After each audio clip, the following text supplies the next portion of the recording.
సంధ్య, డిన్నర్కి ఏం ప్రిపేర్ చేస్తున్నావు? ఈరోజు పాంప్లెట్ ఫ్రై చూపించిపోతున్నాను. మన వాళ్ళు కూడా చాలా మంది అడుగుతున్నారు కదా ఫిష్ ఫ్రై ఎలా చేస్తారని. చాలా సింపుల్ అండ్ టేస్టీగా చూపిస్తారండి. మనం మార్కెట్ నుంచి తెచ్చుకున్నాను కదండి గోల్డెన్ పాంప్లెట్, అవే ముక్కలు మనం ఎప్పుడైతే వండుకుంటాం అనుకుంటామో ఆ ప్యాకెట్ ని డీఫ్రోస్ట్ చేసి అప్పుడు ఉప్పు, పసుపు, నిమ్మరసం వేసి క్లీన్ చేసుకుంటానండి. అలా క్లీన్ చేసుకున్న పాంప్లెట్ ముక్కలు ఒక 1 kg దాకా ఉన్నాయండి. ఇప్పుడు అవి మ్యారినేషన్ చేద్దాం. 1 table spoon ginger garlic paste, ఒక హాఫ్ చెక్క నిమ్మరసం సీ ఫుడ్ కి చాలా ఇంపార్టెంట్ అండి. నీసు వాసన రాకుండా బాగుంటుంది అనమాట. 1 స్పూన్ దాకా కూర కారం అండి. ఇది నేను కారం ఎంత వేసుకుంటానో అందులో హాఫ్ సాల్ట్ వేస్తాను. ఒక half tea spoon garam masala, చాలా కొంచెం అమౌంట్ కసూరి మేతి. ఇలా 2 చేతులు నలుపుకొని వేస్తే ఫ్లేవర్ బాగా దిగుతుంది. చిన్నగా తరుక్కున్న కరివేపాకు, ఒక 2 పచ్చిమిర్చి చీలికలు, 1 స్పూన్ ఆయిల్. ఇది శుభ్రంగా కలుపుకోవాలి. ఈ స్టేజ్ లో ఉప్పు కారాలన్నీ సరిపోయినాయో లేదో చెక్ చేయండి.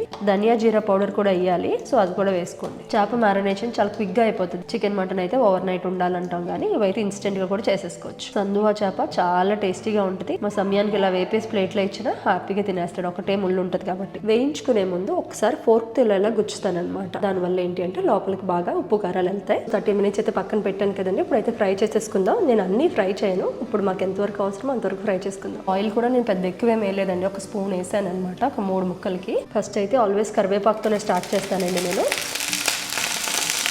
అలాగే 2 పచ్చిమిర్చి, ఒక చిటికెడు గరం మసాలా,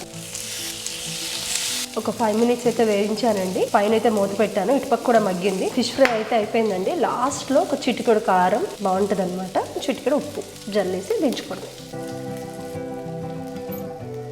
వీటిపైన చక్కగా నిమ్మకాయ పిండుకొని ఉల్లిపాయ నంచుకో తింటే, ఇలా తుంచితే వెన్నపోసండి ముక్క. అసలు జస్ట్ ఉప్పు కారం వేసి వేయించుకో తిన్నా సరే అద్భుతంగా ఉంటుందండి. కానీ నా ప్రాసెస్ కూడా ఒకసారి ఫాలో అయ్యి టేస్ట్ చేసి చెప్పండి. సందువా ఇది.